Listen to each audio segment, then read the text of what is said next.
Mientras nos esperamos que salga el diputado Claudio del Plan, mañana voy a estar en lo que es la reunión de los docentes con la ministra Berrueso, para que de esta manera, mañana a la noche tengamos un informe de esta reunión. Bien, perfecto. Perdón, yo recién adelantaba que el gobierno ha convocado para mañana la intergremial, adelantando la reunión que era para el día 23, la va a adelantar para mañana, y mañana se va a reunir entonces con prácticamente todos los gremios. El más representativo, o el gremio testigo, por así decirlo, de los logros que consigue son los docentes. Pero el gobierno ahora se adelantó y dijo que la fecha prevista para el 23 la va a concretar mañana, así que bueno, veremos a ver qué es lo que sucede allí. Va a ser fantástico que vos puedas estar hacia la tarde, nos cuentas, César. Sí, a ver, yo tengo entendido que van a ser distintas reuniones. De todas maneras se lo vamos a consultar al diputado Claudio del Pla, porque bueno, él está también muy vinculado y es uno de los que dentro de manifestaciones mayor efusividad puso en el momento de dar su apoyo a los docentes, precisamente en un reclamo que yo a priori decía que era apresurado, pero después de conversar con los docentes me di cuenta dónde estaba el error, o mejor dicho, dónde estaba argumentado el reclamo, que precisamente cuando ellos pensaban empezar a ver alguna mejora en sus sueldos, en vez de mejorar, en algunos casos empeoraron por la cuestión de los descuentos que han sufrido. Así que vamos a consultarle eso al diputado Claudio del Pla. Diputado, muy buenas noches, estamos en vivo para 7 PM. Mañana en la reunión entre los docentes en general, ¿son todas unificadas, la intergremial junto con los autoconvocados, o los autoconvocados arrancan a las 14:30 y el resto viene después? No, la iniciativa de esta lucha es de los docentes autoconvocados, de eso no hay ninguna duda. La intergremial tuvo reuniones y en esas reuniones quedó de acuerdo con el gobierno de la provincia. Es evidente que hay una complicidad, aunque ahora los vuelvan a convocar, los convocan como bomberos, no como representantes gremiales. Es decir, se armó un incendio, digamos, dicho figurativamente, se armó este paro a pesar de esos dirigentes, por encima de esos dirigentes. Y entonces, bueno, tenemos ahora este paro que, como expliqué al principio de la sesión, es un paro que está muy fundado porque al mismo tiempo que se aplica un decreto de aumento, se está aplicando una reducción sobre una parte del salario, que es el fondo compensador. Ese fondo compensador, si un docente ganaba 1.000 pesos en enero, él gana 500. Y si, como un caso de un maestro, ganaba 500, gana 250. Entonces tenemos algo que además es revelador, de que los fondos nacionales para los sueldos docentes, que tiene que ver con el incentivo y el fondo compensador, esos fondos nacionales están congelados hace 3 años, y además el compensador directamente desaparece.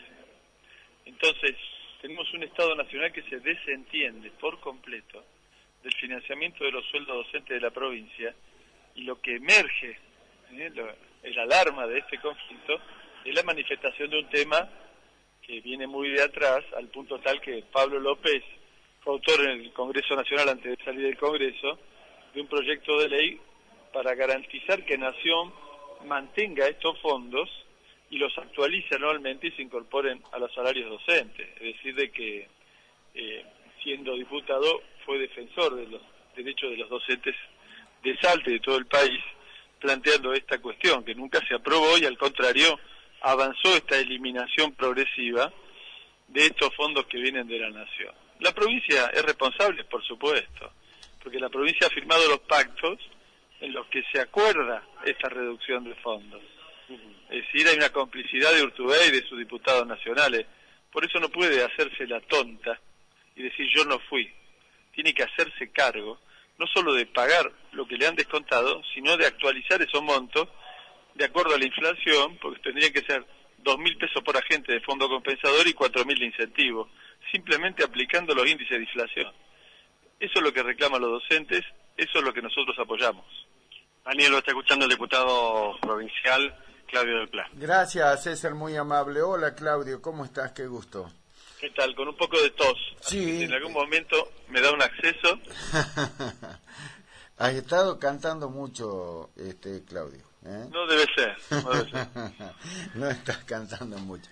Te escuchaba atentamente con este tema. Bueno, acabo de informar a la audiencia de 7 PM que el gobierno ha convocado, adelantó, ¿no?, para mañana la reunión que estaba prevista para el 23, la va a concretar mañana, es decir, que adelanta 6 días esta reunión con la intergremial, bueno, para ver si es que se pueden poner de acuerdo sobre eso. Te escuchaba lo que decías, ¿con qué expectativa crees que se va a manejar esto, Claudio? Bueno, mirá, la huelga es muy potente porque la provocación del gobierno ha sido muy grande y porque el deterioro de la condición social de los docentes es mayúsculo, al punto tal que, mirá, una parte de los docentes, muy importante, vive financiando sus consumos diarios con tarjeta de crédito. Claro. Y paga tasas de interés por esos consumos diarios del 120 al 170%. Estamos hablando de alimentos y productos esenciales. Quiere decir que el salario no se destruye solo porque es magro y no acompaña la inflación, sino porque además, como no alcanza, hay un endeudamiento de las familias de trabajadores, y conozco muy bien el caso de la docencia por esto. Entonces, si sobre este hecho gravísimo de deterioro, de empobrecimiento, le agrega la provocación de que se reduce una parte del sueldo, entonces, bueno, tenemos la situación que tenemos y la reacción tan potente de esta huelga. El gobierno tiene que dar una respuesta que esté a la altura de las circunstancias. ¿De qué porcentaje estamos hablando, Claudio? Mirá, el tema no es tanto de porcentajes. Perdón, sí, tenés razón. No solo el porcentaje, porque hay otros ítems también, pero bueno, el del porcentaje particularmente, ¿no?, que forma parte importante, creo yo, de lo que puedan llegar a consensuar. No, en primer lugar, que haya una verdadera cláusula gatillo que ajuste por inflación, que es lo que se le prometió a los docentes en el mes de marzo, con una llamada cláusula de redeterminación. Entonces, bueno, esa no se está aplicando efectivamente. Pero después está el problema de estos montos, que son montos fijos, que se venían pagando el incentivo del fondo compensador, que se han devaluado completamente y en el caso del fondo compensador directamente está desapareciendo. Entonces hay que actualizarlos por inflación y pagarlo como corresponde. Ahora, mañana particularmente, ¿quiénes son los que concurren? Porque la convocatoria del gobierno habla de la intergremial, ¿no? ¿Quiénes son los gremios que la componen, Claudio? Bueno, la intergremial es ajena a este conflicto. El gobierno no va a encontrar una solución al conflicto dialogando con gente que no dirige la huelga. Eso es como, a ver, reconciliarse con una pareja que te estás divorciando, pero hablar con la vecina. Claro. No tiene nada que ver. Y bueno, esto es así. Los ponen a los de la intergremial porque saben que ellos son los que vienen aceptando todos estos atropellos. Pero los que deben negociar son los docentes que tienen mandato y deben ir con mandato de la asamblea de autoconvocados que se reúne en la capital, pero también se reúne en cada uno de los pueblos, ¿no? Exactamente. Bueno, Claudio, ¿qué pasa con el proyecto que en principio se debería tratar hoy, de autoría de tu bloque, respecto de el 3% de los cargos públicos debería ser ocupado por los integrantes del colectivo LGTB? Mira, no han querido hacerle dictamen. Es un tema viejo. Sí, hace tiempo ya que ustedes venían planteando. De un sector, el sector trans, que tiene gravísimos problemas por la exclusión social, la exclusión del sistema educativo y también la exclusión del sistema laboral. Las estadísticas demuestran que tenemos en este sector aproximadamente un 70% que está en la prostitución y un promedio de vida de entre 35 y 40 años. Entonces, cuando se establece en nuestro proyecto que el Estado establezca un cupo y además un plan de capacitación para poder ser incorporado en distintas actividades laborales en el Estado, estamos hablando de una necesidad. hemos logrado en el pasado media sanción, fue a Senado, lo modificaron, vino a diputados y murió, digamos, se archivó. Sí. Volvemos a la carga porque el problema sigue siendo igual de grave. Y bueno, no han querido tratarlo. Vamos a insistir todo el tiempo también con el apoyo de la comunidad LGTB. ¿A qué se debe, Claudio, la resistencia a que por lo menos para que se lo trate, se lo discuta, se lo visibilice, como se dice, ¿no? Bueno, yo creo que hay un veto indudablemente de los sectores conservadores, de los sectores eclesiásticos, para que este tipo de medidas no avancen. Eso es lo que ha ocurrido y creo que es lo que vuelve a ocurrir ahora. Nosotros vamos a insistir porque se trata de una causa absolutamente legítima y de un sector que demanda una respuesta. Esto es parte de las causas más generales, de los movimientos de la mujer, de la lucha por la educación sexual científica, del derecho al aborto legal. Es todo un desarrollo que creo que ha tenido importantes hitos de movilización y estoy seguro que vamos a terminar conquistando estos derechos. Y nuestra bancada es un instrumento para que esto se coloque en la agenda del debate público y también para favorecer la organización de los sectores que apoyan esta causa democrática esencial. Yo creo que el dato que revelaste y que ya lo dijiste varias veces, creo que es más que contundente y te pediría que lo repitas, Claudio, porque creo que ahí está buena parte de la justificación para que ustedes lleven adelante este proyecto. Repetí cómo es la vida de aquellos que integran están este excluidos colectivo. Tempranamente del sistema educativo, muy tempranamente, y terminan un 70% de ellos en la prostitución y el promedio de vida es de 35 a 40 años. Esa es la realidad. Es una sociedad que los expulsa en todos los planos. Entonces, lo que estamos planteando es una medida que perfectamente el Estado puede tomar para abordar esta realidad y dar una respuesta. Yo creo que ese simple dato es absolutamente contundente y debería relevar de cualquier otro justificativo para que por lo menos el tema se lo trate, se lo discute y se lo aborde como corresponde. Claudio, te llevo al plano de la política. ¿Cómo van las cosas? Bueno, estamos luchando, como siempre, en una etapa muy dura, en donde hoy mis principales discursos en la Cámara estuvieron vinculados con las consecuencias de este ajuste capitalista, con los despidos en la colonia Santa Rosa, con la lucha de la docencia, y bueno, sacando conclusiones políticas de ese contraste, de gente que está pidiendo el voto popular al mismo tiempo que son los protagonistas de un ajuste brutal contra la población, que están haciendo que la crisis la pague la clase trabajadora.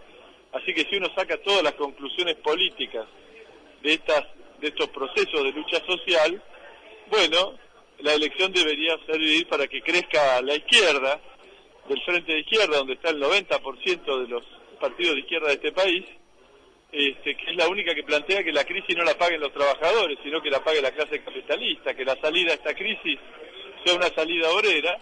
Y bueno, en ese punto se contacta la lucha que damos en la calle junto a cada uno de los sectores de trabajadores con la batalla porque el voto refuerce una lucha que va a haber que dar antes y después de las elecciones, en un cuadro de fracaso estratégico de los partidos tradicionales, de endeudamiento sideral que va a llevar al país a la cesación de pagos el año próximo, y bueno, que el voto refuerce y nos prepare de mejor manera para enfrentar una etapa tan difícil, ¿no? Ahora, no solo a mí, Claudio, sino a otros periodistas, políticos, bueno, creo en general, ¿no? A muchos ciudadanos, y yo me imagino particularmente también para ustedes, mirando lo que son las encuestas nacionales, a mí me llama poderosamente la atención los porcentajes de intención de voto que tiene, por ejemplo, un candidato como José Luis Esper, que plantea de manera muy directa, muy cruda, que para que este país sea viable tiene un excedente de por lo menos 20 millones de argentinos. Y sin embargo hay un porcentaje importante de ciudadanos que, compran, entre comillas, ese mensaje y sobre todo entre los más jóvenes, que yo asistí circunstancialmente a una reunión de jóvenes y hablaban maravilla de Esper. ¿Cómo se explica esto, Claudio? Bueno, porque progresa una crisis social y un cuadro sin salida de la población, y no progresa en la misma proporción una salida colectiva que expresa los intereses de mayoría, los intereses de la clase trabajadora, que es nuestra lucha. En la medida que no progrese esa alternativa, puede aparecer el espejismo de que alguien que plantea esa brutalidad de que acá está sobrando gente, saque votos, o algún otro que diga que el problema de la Argentina es que se pagan salarios muy altos o hay convenios colectivos de trabajo, y que si fuera gratis despedir estaríamos mejor. Bueno, son barbaridades que rápidamente se ponen de manifiesto, y que si alguna vez reciben votos, bueno, son fenómenos completamente episódicos, sí, es decir, circunstanciales. El pueblo de Brasil votó hace 6 meses a Bolsonaro, que acaba de hacer un enorme paro general contra la reforma previsional, y el gobierno ha entrado en una crisis muy severa, pocos meses después de haber sido electo. Entonces, hay que resolver positivamente esta impas, favoreciendo un desarrollo de una alternativa de la clase trabajadora, para que pueda venir una salida por el lado de los intereses colectivos, y no por el lado de la mano dura, ¿no es cierto?, como se está proponiendo desde varios de los que hoy tienen alta intención de voto.